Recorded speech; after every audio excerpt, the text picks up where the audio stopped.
Buenas tardes, estudiantes. Vamos a continuar con nuestro curso virtual y realmente nos tocaría hacer el tema 1. El tema 1 es lo que ustedes están viendo en la pantalla y es el punto 1.1, 1.2, 1.3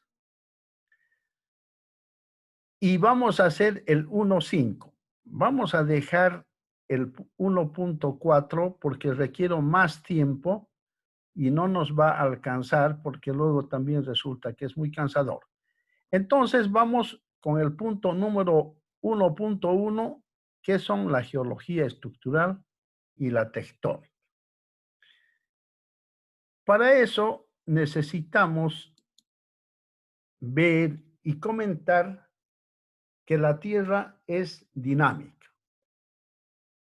Ustedes saben que a lo largo de la historia de la Tierra hay muchísimos terremotos y también hay volcanes.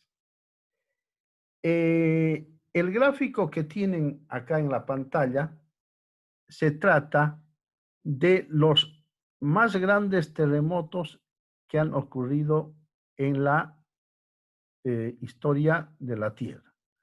Entonces, aquí en la escala de las IES está la escala de Richter y en la horizontal están los terremotos y los años que tienen. El mayor terremoto había sido en Chile con una escala de más de 8.5 y así sucesivamente hay varios terremotos. Estos terremotos, uno de los menos está localizado en Sumatra, pero vemos que estos terremotos cambian la arquitectura de la Tierra, aunque sea un poquito. En el caso de Bolivia, tenemos el terremoto de Aiquile, que se ha producido en el año 1997, de forma que la zona de Aiquile ya no es como era antes del terremoto. Otro aspecto son los volcanes. Los volcanes, aquí he puesto una figura de un volcán que es del Krakatoa de Indonesia. Este volcán ha erupcionado en 1883 y mató a cerca de 40.000 personas, pero fíjense, los ríos de lava se han extendido por muchísimos kilómetros y ese aspecto ha hecho también que la configuración de la corteza en esa zona ya ha cambiado. Ya no es lo mismo que antes del volcán. Por lo tanto, tenemos que convenir que la Tierra está cambiando constantemente, día a día, año a año, y ese estudio hay que tomarlo en cuenta para efectos de la geología estructural. Pasamos y vamos a hablar de qué es la geología estructural en sí. La geología estructural y tectónica, voy a ver si puedo poner exactamente, eso es lo que quería. Ya. La geología estructural y la tectónica de placas están relacionadas con la reconstrucción de los movimientos inexorables que han formado la evolución de las capas exteriores de la Tierra. ¿Qué quiere decir inexorable? Quiere decir que sí o sí se van a producir movimientos en la corteza de la Tierra. Estos términos se derivan de dos raíces. La palabra estructural se deriva del latín estruere, que quiere decir construir. ¿Qué va a construir? Una nueva corteza terrestre. Y la palabra tectónica viene del griego tectos, que significa constructor. El constructor de una nueva corteza terrestre. Pero para entender esto, se debe tener en cuenta que el movimiento de partes de la corteza terrestre es un cuerpo rígido que se transporta de un lado a otro. En muy pequeños casos, este movimiento no deja huella, pero en la mayoría de los casos, este movimiento deja una huella permanente. Y esa huella permanente nosotros conocemos como deformación. Por ejemplo, esa deformación consiste en un rompimiento de las rocas o en un cambio de la forma. Puede ser de horizontal a curvado, que nosotros llamamos pliegue. Y nosotros vamos a estudiar a partir de ahora de esta deformación de las rocas y que proveen un registro de la naturaleza de la deformación. En resumen, aquí está la definición de geología estructural y tectónica. Sin embargo, vamos a aclarar con los conceptos de otros libros. Pero antes, quiero mostrarles cuáles son de las estructuras que vamos a hablar permanentemente a lo largo del semestre. Aquí se encuentra en A el pliegue. En B la estructura es una falla. En C la estructura son fracturas. Y en D es algo combinado que también esta estructura se llama discordancia. Por una parte hay un pliegue y ese pliegue es sometido a erosión y luego viene una sedimentación en forma horizontal. El conjunto o el límite entre esta parte plegada y esta parte horizontal se llama discordancia. Son de esos 4 elementos o 4 estructuras que vamos a hablar durante todo el semestre. Volviendo a la definición de geología estructural, un autor que es Billings de 1959 dice: geología estructural es el estudio de la arquitectura de la Tierra en tanto es determinada por movimientos terrestres. ¿Qué se está viendo aquí en esta definición? La estructura que es a partir de movimientos terrestres. ¿Dónde están esos movimientos terrestres? Están en la propia corteza de la Tierra.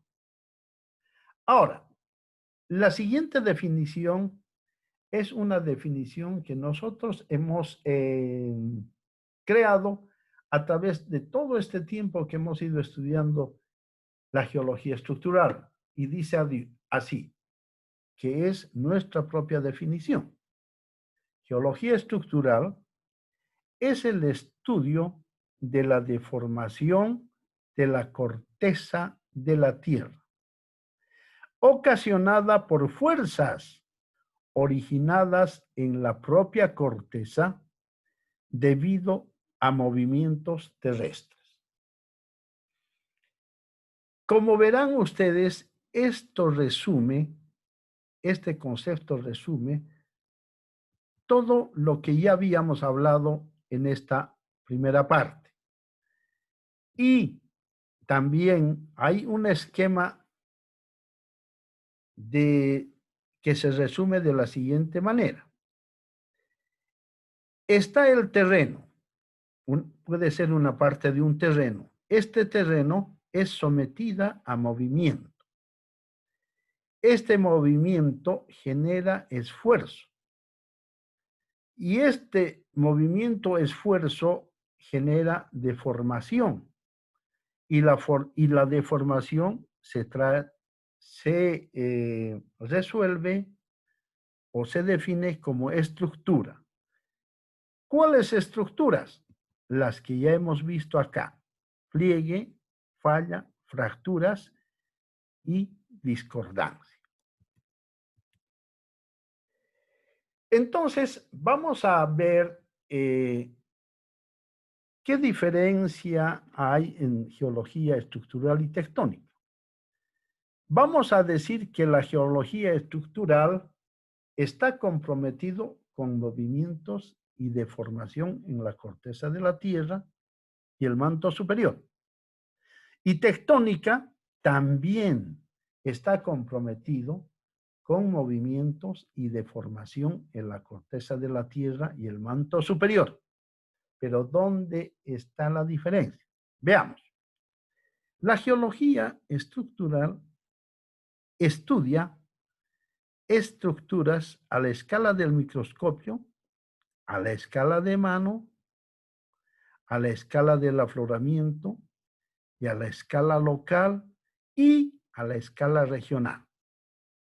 En cambio, la tectónica solamente estudia las estructuras, las deformaciones a escala regional y a escala global.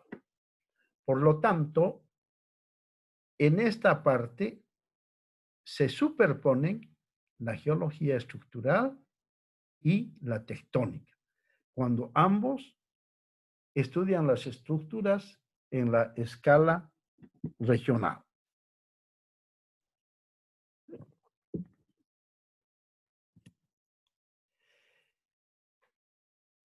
En la clase anterior habíamos dicho que en un pedazo de terreno como el que estoy apuntando en A, donde los estratos están horizontales, donde la superficie de la Tierra tiene vegetación, a través del tiempo va cambiando esta forma a B, luego a C y finalmente la arquitectura nueva es D. Pero ¿cuáles son los agentes que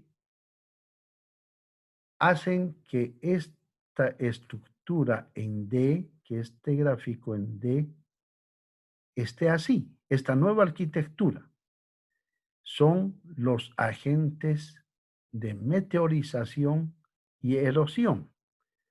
Erosión puede ser erosión eólica, erosión fluvial y erosión por el hielo. Entonces, a esto se llama nueva arquitectura de la corteza terrestre mediante los cambios que estudia la morfología. Los agentes de cambio son meteorización. Pero ¿qué vemos aquí? Imagínense que en este gráfico que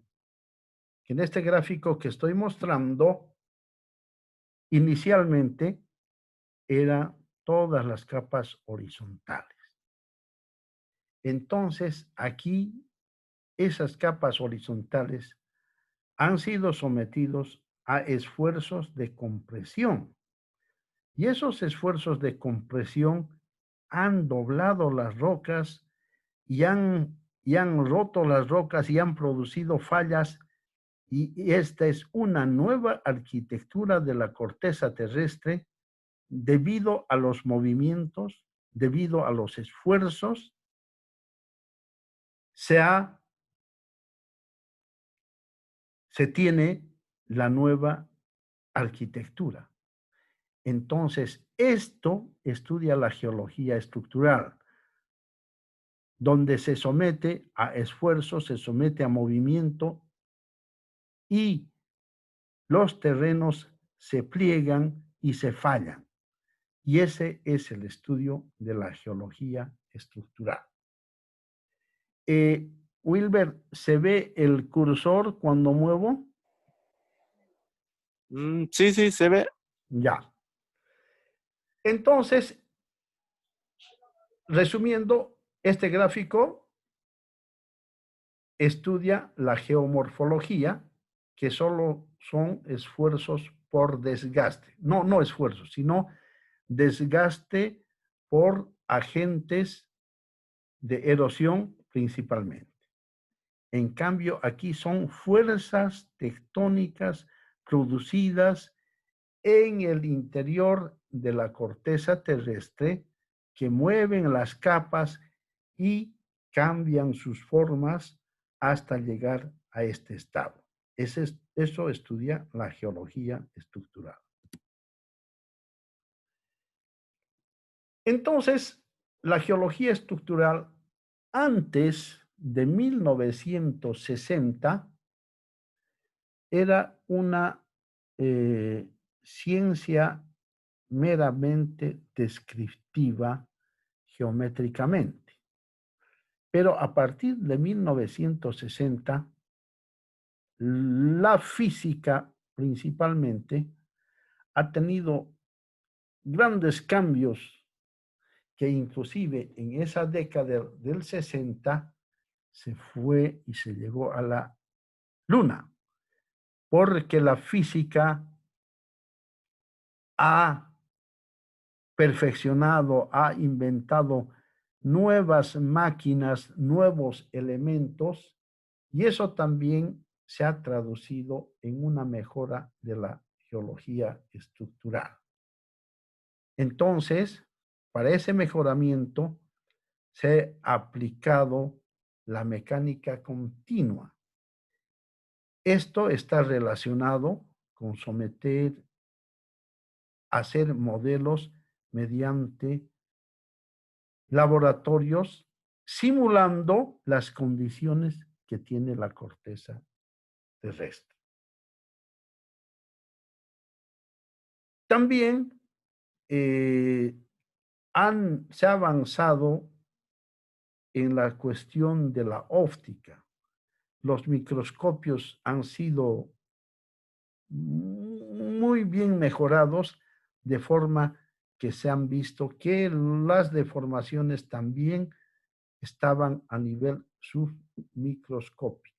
Y todo eso ha enriquecido el conocimiento de los procesos de deformación y la formación de estructuras.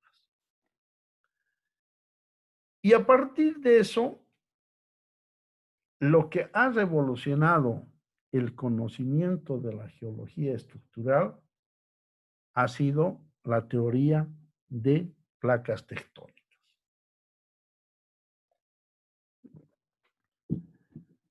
Para fundamentar las placas tectónicas y también para estudiar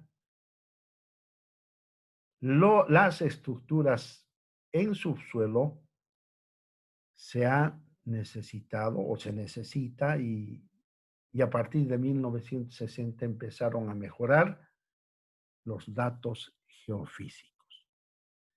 Antes de 1960 solo se hacía con geología estructural.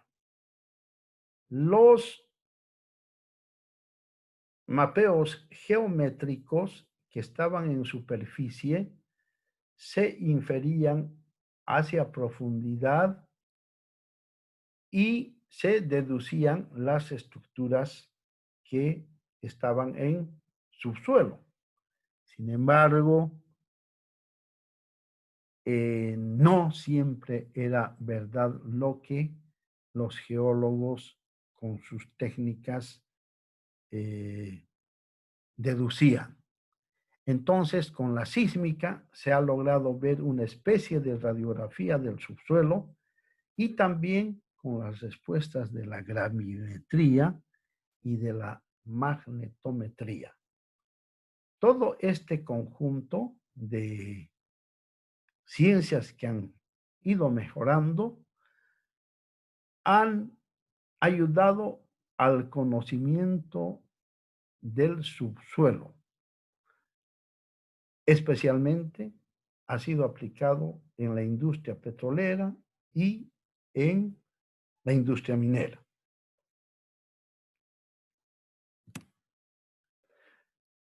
Bueno, entonces ahora les voy a hablar un poquito para reforzar cómo es la sísmica. La sísmica, ¿qué requiere? Requiere producir ondas magnéticas, sonido, y a través de unos escuchadores que se llaman geófonos, esas señales que se producen acá viajan por el subsuelo con distinta velocidad. ¿Por qué con distinta velocidad? Porque las capas de la corteza terrestre tienen densidades distintas unas respecto de otras. Por ejemplo, aquí puede tener una o dos densidades, aquí la caliza otra densidad, aquí otra densidad, otra vez la caliza. Y ese sonido rebota hacia la superficie y es recibido por geófonos. Esa información se manda a una casa blanca que se le dice es una especie de camión tipo ambulancia donde están computadores, pero generalmente no sé por qué era de color blanco, por eso se le dice la Casa Blanca. Y la información es recibida en estos computadores y estos computadores mandan la señal a unos rodillos magnéticos. No sé si se acuerdan los cassettes de música. Igual, solamente que estos cassettes eran mucho más grandes. Pero ahora, en la actualidad, igual son información digital, pero que se almacena en discos duros como de las computadoras. Entonces, para resumir, la señal que atraviesa por todas estas capas es una señal eléctrica similar a esta, donde al pasar por un cuerpo hace unas pataditas mucho más grandes que en otro tipo de roca. Aquí también hace muchas patadas. Entonces, como son una red de explosiones y una red de geófonos, se puede, mediante computadora, unir todas estas señales y al unir todas esas señales están graficando una especie de radiografía del subsuelo. Desde ya, esta información que va a esta Casa Blanca se llama dato crudo. Ese dato crudo van a laboratorios especializados donde todavía ese dato crudo van sacando sus ruidos hasta procesar y tener una imagen limpia, lista para interpretar. Ya les voy a mostrar eso. Las ondas de sonido se generan mediante dinamita, pero si si los lugares donde se requiere levantar líneas sísmicas tienen caminos adecuados, también se puede realizar mediante camiones vibradores que tienen unas palancas que golpean el suelo y a través de eso producen la energía y esa energía se va disipando por el subsuelo hasta llegar a los geófagos. Veamos. Aquí les voy a mostrar, haciendo un pequeño paréntesis, eh,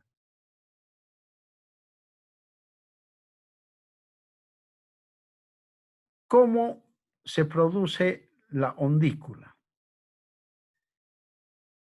Esta ondícula que está atravesando este sector que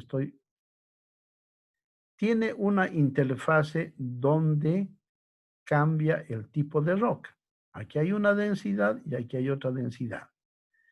Entonces, cuando pasa de un tipo de roca a otra roca, entonces la ondícula cambia, como esto. Puede ser un cambio normal o puede ser un cambio reverso, pero de todas maneras está cambiando el tipo de roca, entre un tipo de roca A y un tipo de roca B. Cientos de estas ondículas van a graficar el cambio de ambos tipos de roca.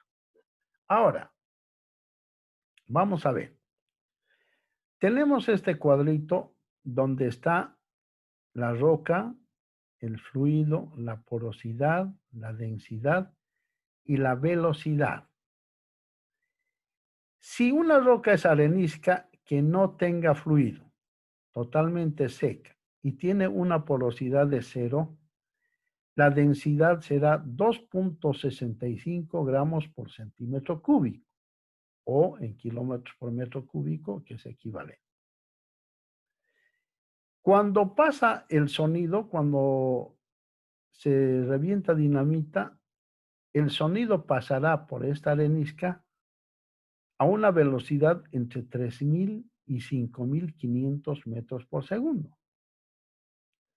Pero si la arenisca está mojada y tiene un 10% de porosidad, fíjense que la densidad baja, por lo tanto, también la velocidad del sonido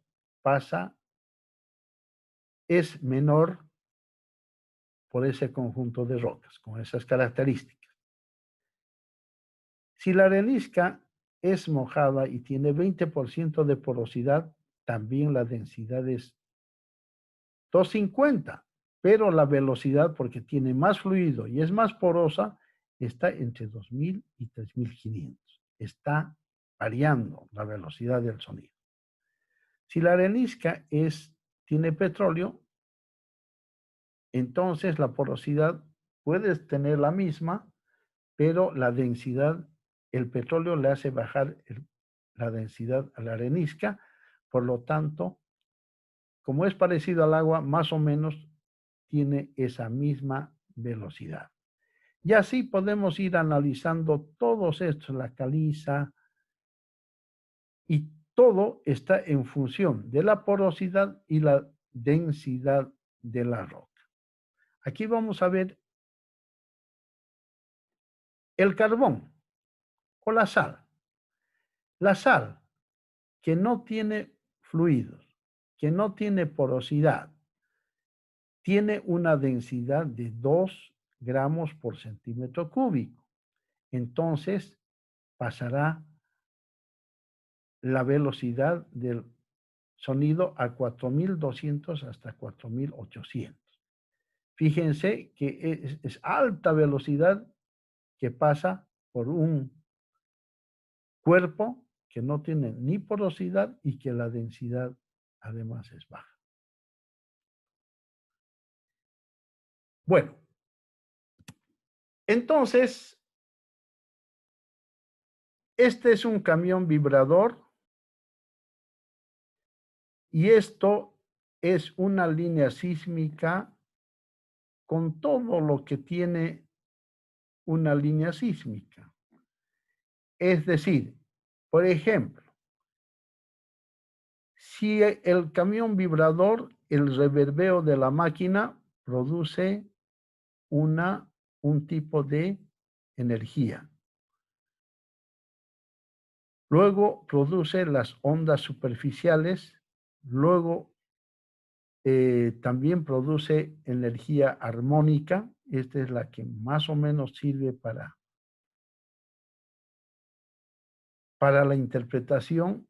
Y aquí en superficie hay ruido.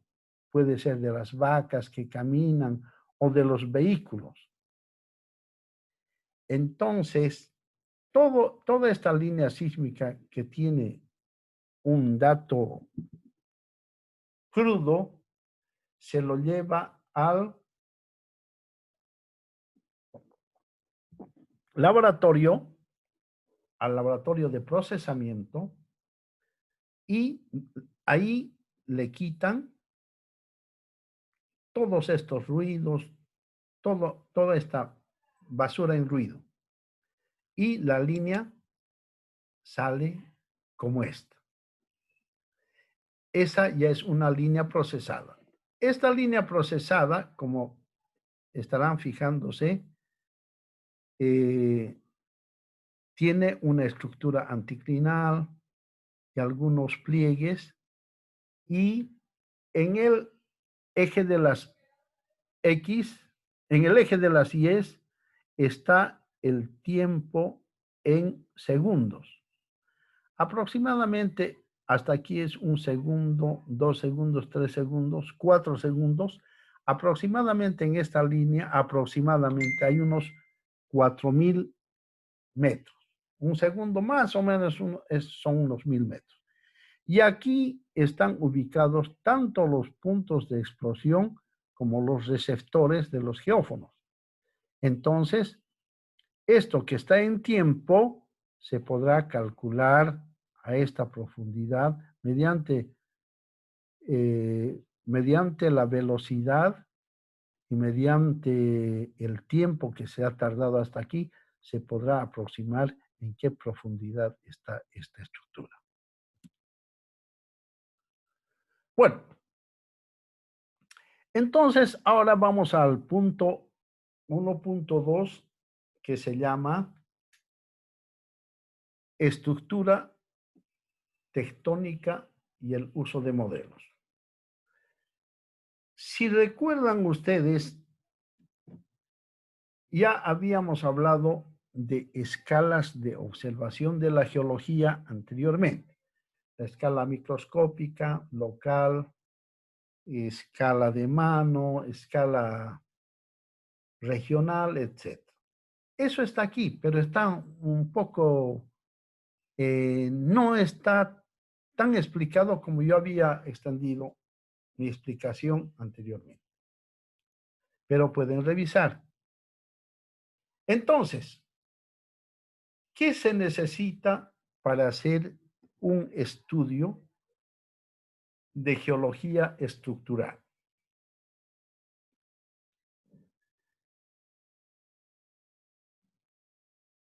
Para estudiar la deformación y su historia, lo primero que se debe hacer es observar y registrar. Registrar quiere decir anotar en una libretita, cuidadosamente y sistemáticamente, las estructuras en la roca. ¿Qué incluyen? Rasgos como contactos litológicos. Si el contacto es neto, si el contacto es transicional, cómo son las fracturas, cómo están las fallas, qué geometría tienen los pliegues y también la orientación preferida de los granos minerales. Todos estos elementos nos van a servir para averiguar los procesos los cuales han determinado la geometría de las estructuras. Nosotros tenemos que preguntarnos, ¿dónde están localizadas las estructuras en las rocas? ¿Cuáles son sus características?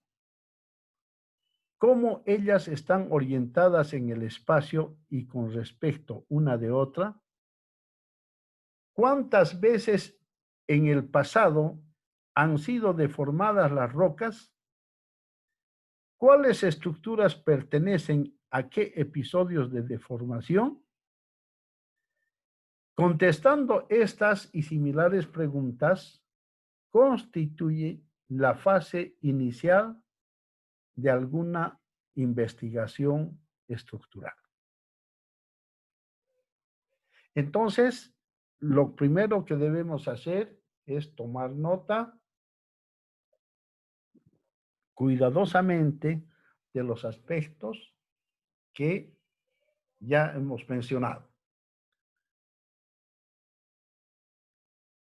Con esto que hemos mencionado, se pueden realizar los modelos.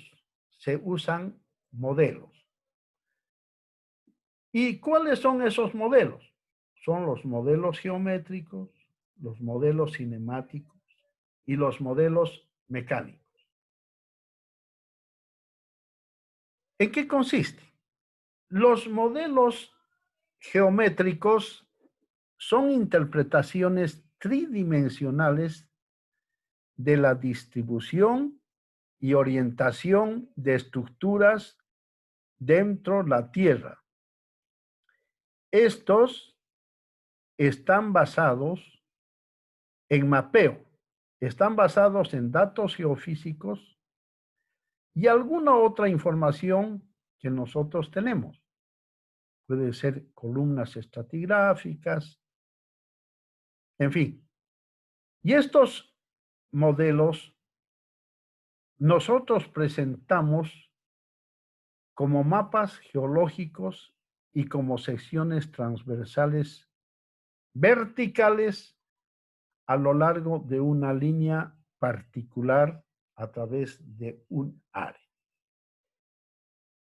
Modelos geométricos pueden ser muy complicados también, pero un modelo inicial para nosotros ya sería un mapa geológico y su respectivo corte geológico estructural.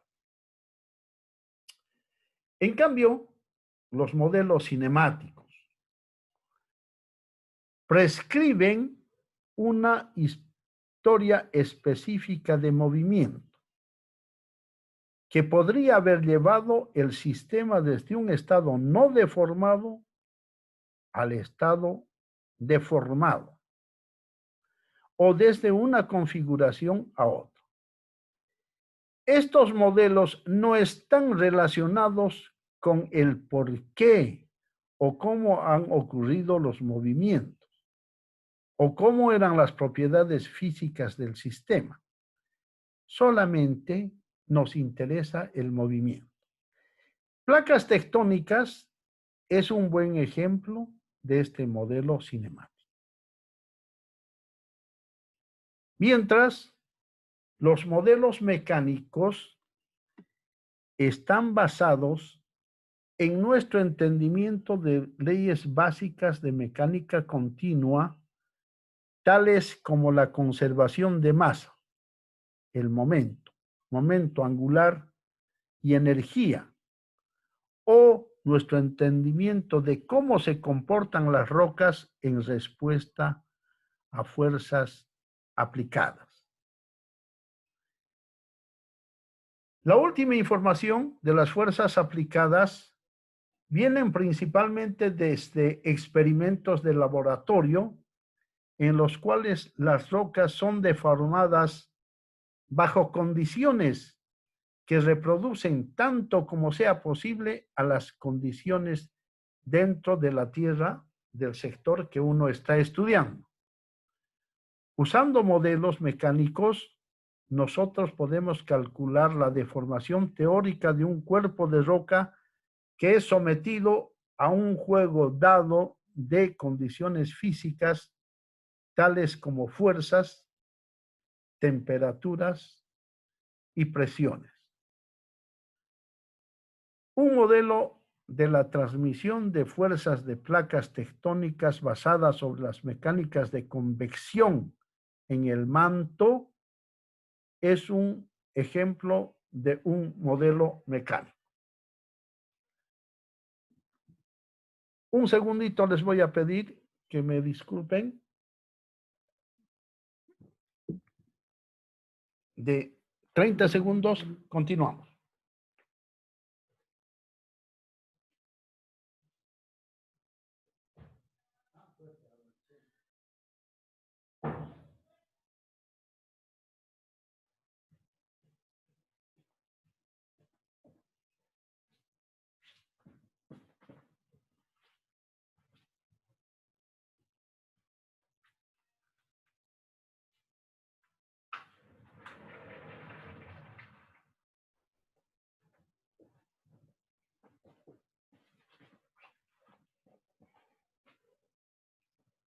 Continuamos. ¿Cómo es, Wilber? ¿Cómo se está escuchando? ¿Se escucha bien, ingeniero? Ya, espero que esté grabando bien. Ya. Entonces pasamos al punto 1.3. El interior de la corteza terrestre. ¿Qué tiempo ya llevamos, Wilber? Una media hora ya, casi media hora. Ya, vamos a tratar de hacer hasta 40 minutos, porque después no van a atender hasta donde quedemos. ¿Me avisas? Ya, Ya. El gráfico que ustedes están viendo sería bueno que lo pinten de color marrón oscuro marrón claro este sector, de un color naranja, todo esto, y la corteza de color amarillo, para que se vea mejor.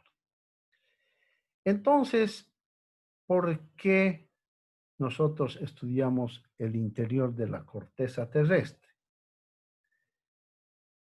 Porque a partir de lo que ocurre en el interior de la corteza terrestre, se va modelando las capas exteriores de la Tierra, lo que se llama corteza. Pero nosotros vamos a mostrarles esa interrelación que existe en ese sentido.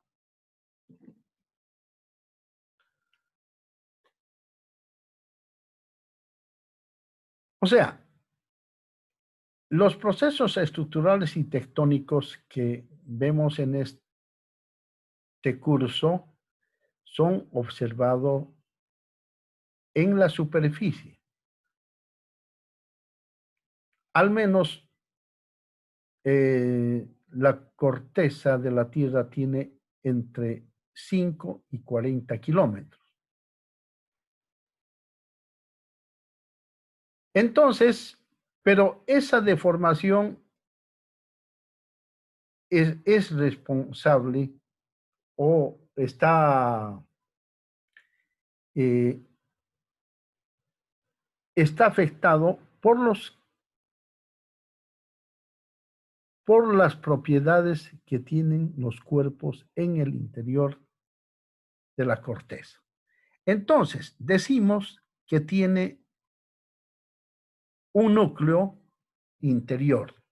La Tierra tiene un núcleo interior caliente, pero sólido. Y tiene un núcleo exterior líquido. Ese es el núcleo. ¿De qué está constituido el núcleo? De níquel y fierro. El núcleo exterior de níquel y fierro.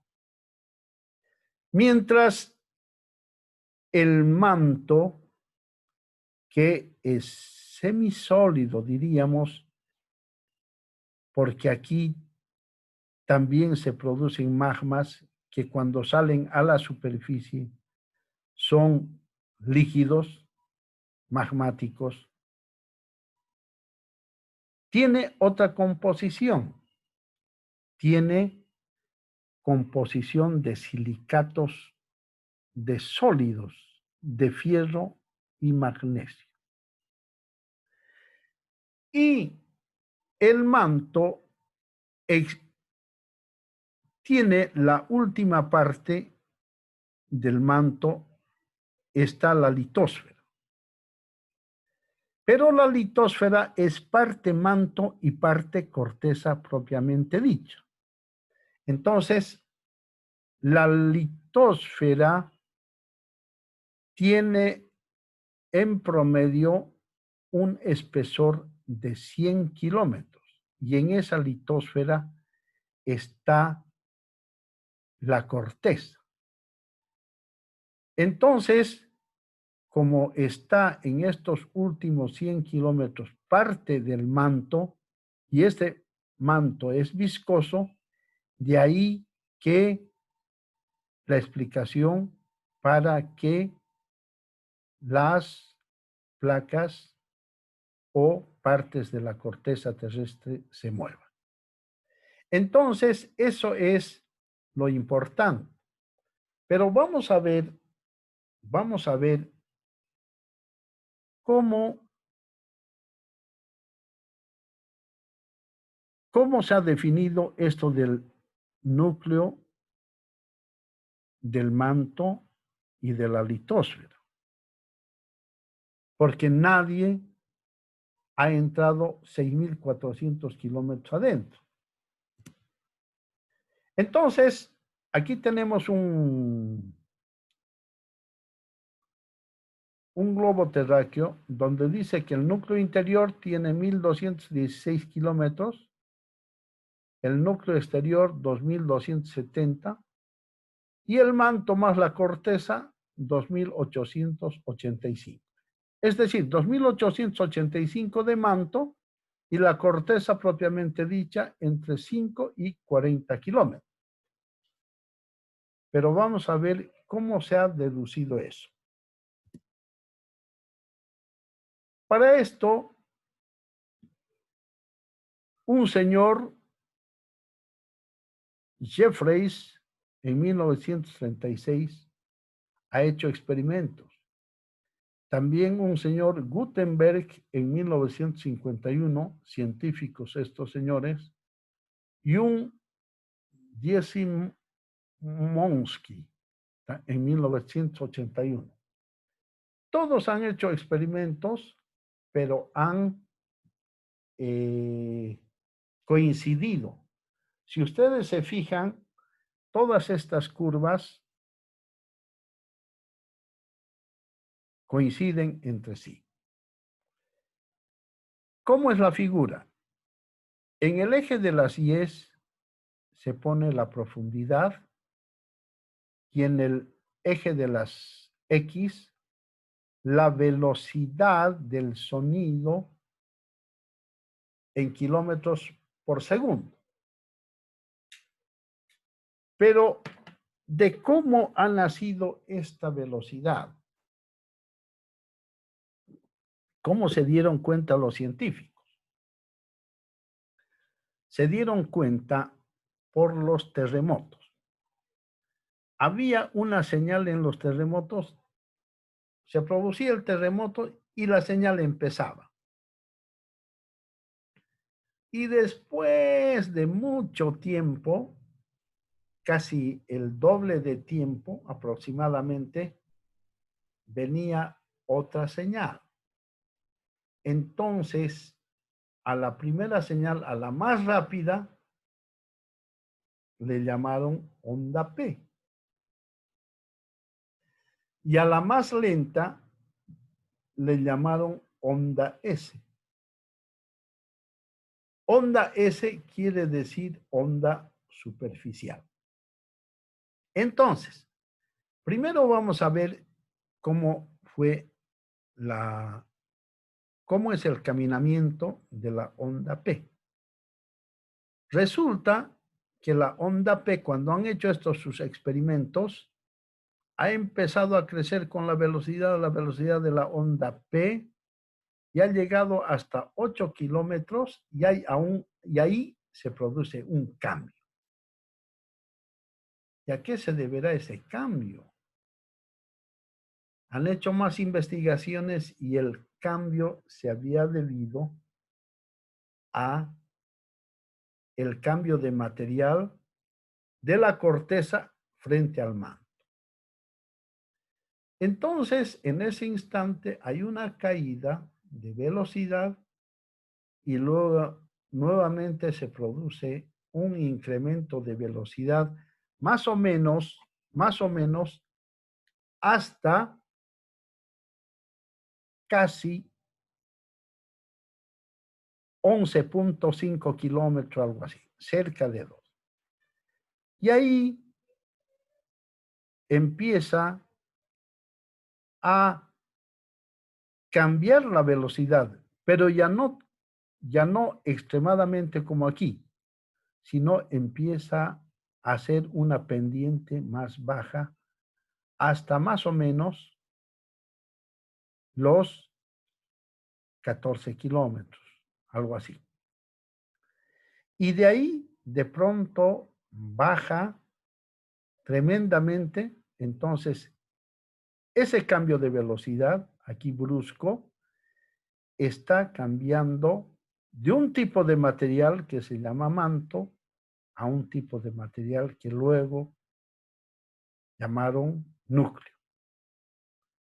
Y nuevamente en este núcleo, la velocidad de la onda P cambia hasta que aquí hay una ruptura, sube un poco y nuevamente es constante la velocidad hasta... Entonces dijeron, aquí hay cambios. Ahí está el núcleo interno y luego externo. Por supuesto que posteriormente se afinaron las cosas. Ya les voy a explicar cómo.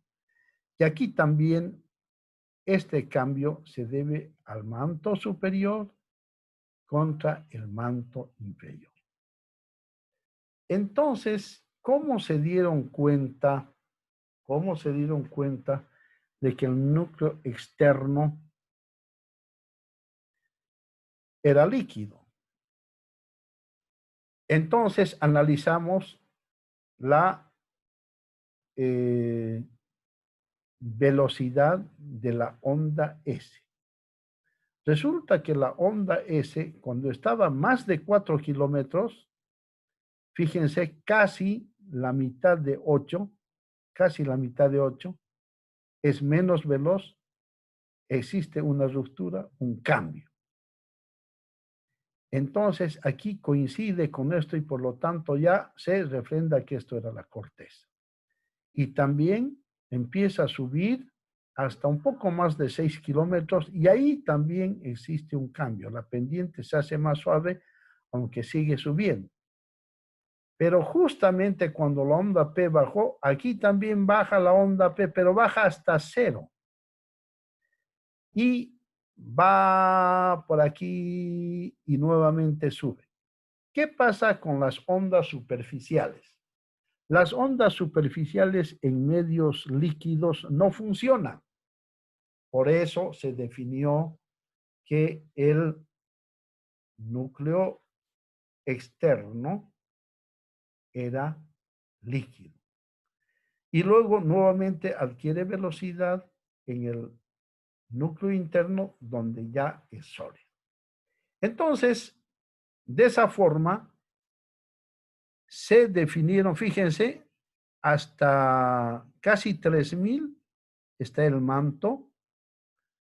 Aquí están las profundidades en kilómetros y de ahí se sacó este cuadrito aproximadamente como es ahora.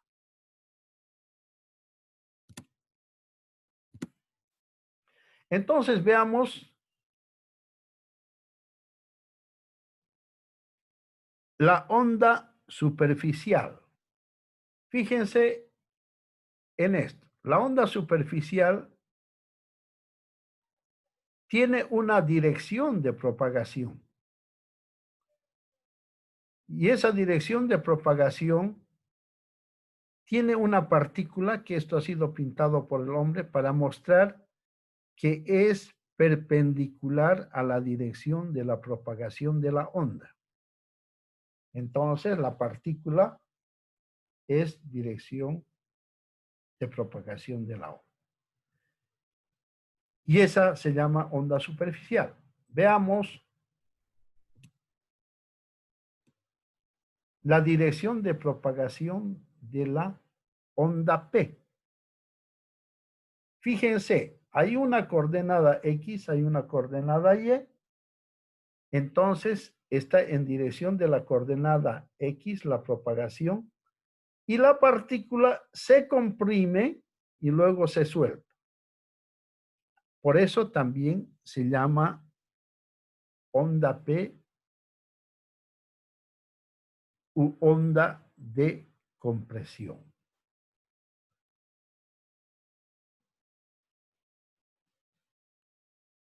Entonces, tenemos aquí el movimiento oscilatorio y el anterior se llama movimiento trepidatorio de la onda S.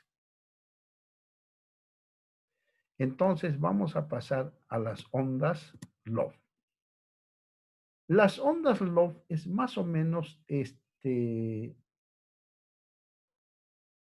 una combinación de los movimientos anteriores. Tiene el trepidatorio y el oscilatorio, y a eso se llama onda Love. En cuanto a terremotos, esta es la onda más peligrosa, la que destruye casas, la que destruye el terreno.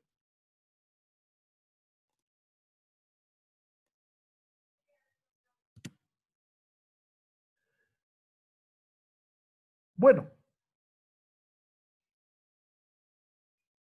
entonces vamos a hablar aquí de la corteza. Aquí está el mar. Aquí está la litosfera.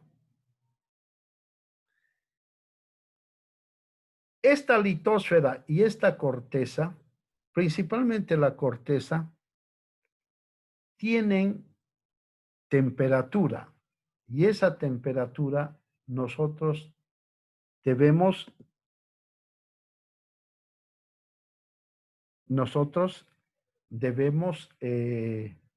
establecer para fines de la ingeniería petrolera. Entonces, se dice que la temperatura de la Tierra incrementa con la profundidad, más o menos con un gradiente de aproximadamente 30 grados centígrados por kilómetro de profundidad. Pero esta,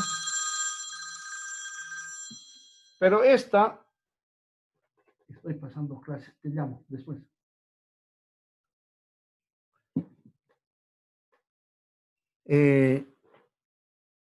Pero esta temperatura o este gradiente de temperatura solamente sirve aproximadamente como para 10 a 12,000 metros de profundidad. Porque si aplicamos los 30 grados centígrados por cada kilómetro, a los 20,000 metros, más o menos la roca ya estaría fundida. Y eso no es verdad. Entonces, vamos a hacer un ejercicio.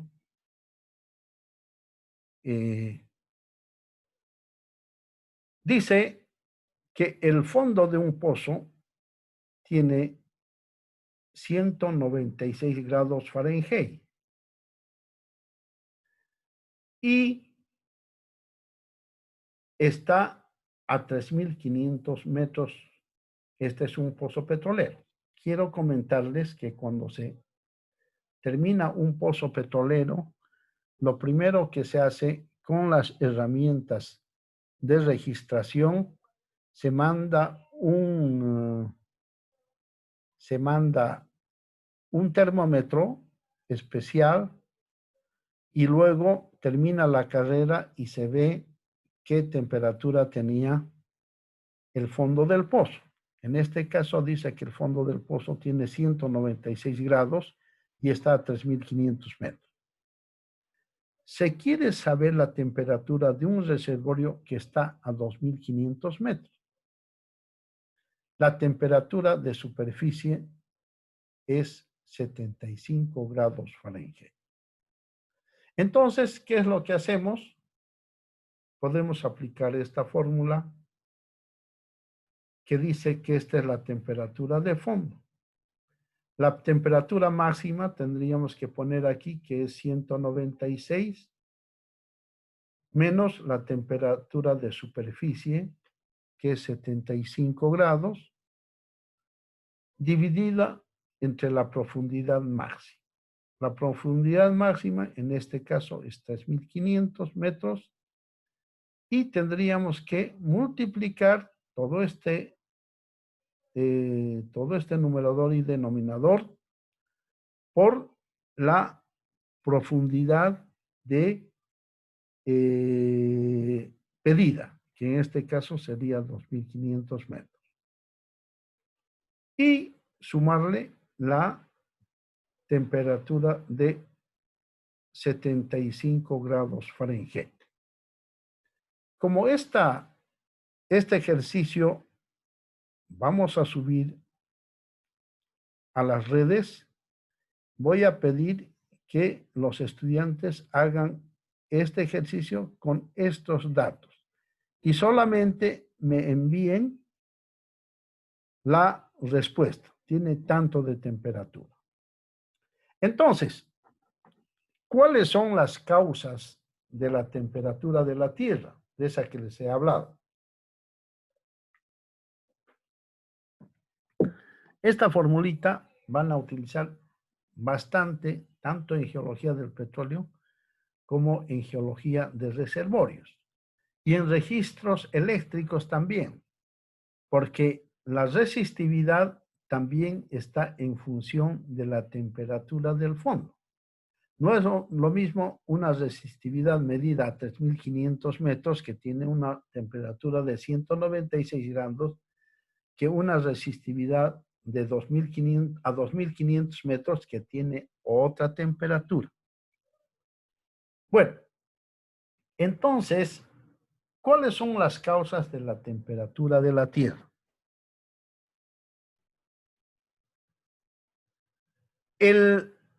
Puede ser el calor residual atrapada durante la acreción original de la Tierra de hace aproximadamente 4.500 millones de años. Puede ser una de las causas. Puede ser el calor producido continuamente por la espontánea desintegración de los elementos radioactivos dentro de la Tierra. Ustedes saben que cuando un mineral radioactivo de uranio a través del tiempo va a pasar a plomo, entonces esa desintegración va generando calor. Y como eso es constante, entonces eso es lo que estaría aportando al calor de la corteza terrestre. También el calor latente de cristalización desde la solidificación resulta del líquido del núcleo exterior. Hay una transmisión del calor que estaría soportando ese calor, esa temperatura de la cual estamos hablando. Y finalmente, el calor producido por la disipación de energía de la marea resultando desde la interacción gravitacional entre la Tierra, Luna y Sol. Ustedes saben que existe la marea alta y la marea baja. Cuando el mar baja, esa masa de agua está haciendo una fricción a la corteza de la Tierra y esa fricción produce calor. Entonces, puede no ser simplemente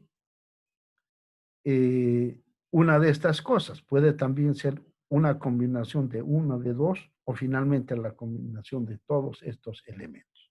Pero lo cierto que hay ese gradiente de temperatura en la corteza terrestre. Wilber, Sí, Inge. ¿cuánto es aproximadamente? ¿De cómo no le entendí? ¿En qué horario, a qué hora hemos empezado? 3:30. Ah, ya. Entonces, terminamos esta lámina y terminamos y mañana continuamos. Ok, Inge.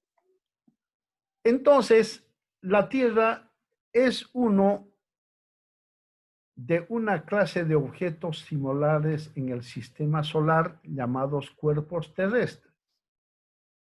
Es decir, que Marte, Júpiter, Saturno y todas sus lunas se cree que tienen más o menos la composición de la Tierra. Es decir, que cada uno tiene su núcleo, su manto y una corteza. Ya no será corteza de la Tierra, será corteza de Júpiter, corteza de Saturno, etc. Pero nosotros nos limitamos a estudiar la corteza de la Tierra y no nos metemos con Júpiter. Es solamente para hacer una analogía. Y para terminar, la pregunta del millón. ¿Hasta qué profundidad deberíamos estudiar la deformación de la corteza nosotros como ingenieros petroleros? Bueno, tendrá que ser hasta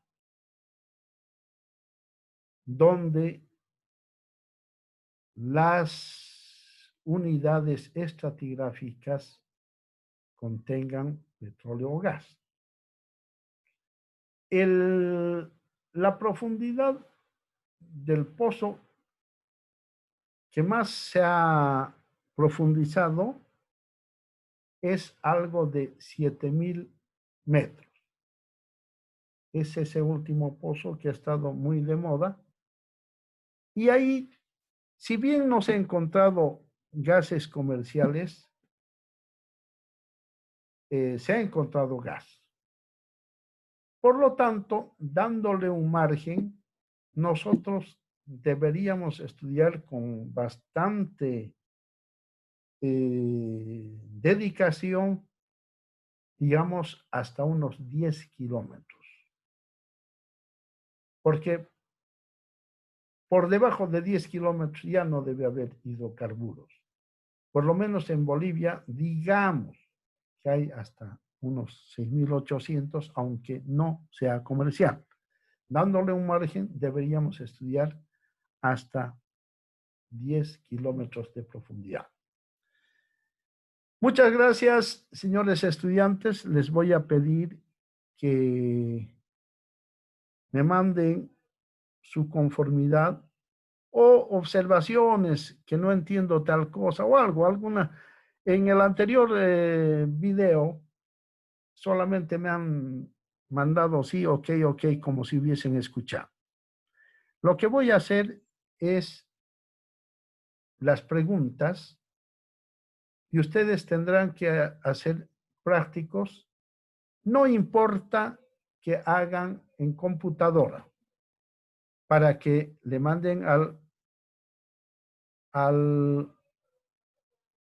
ayudante. Pero eso sí, lo único que les pido que el trabajo sea personal, porque si el ayudante va a ver dos prácticos exactamente iguales, entonces les va a poner 50 dividido entre 2 a 25. Cada uno va a tener 25 puntos. Así que preferible, las preguntas no van a ser de la luna, simplemente van a ser las preguntas de estos videos que voy a poner a la red. Muchísimas gracias.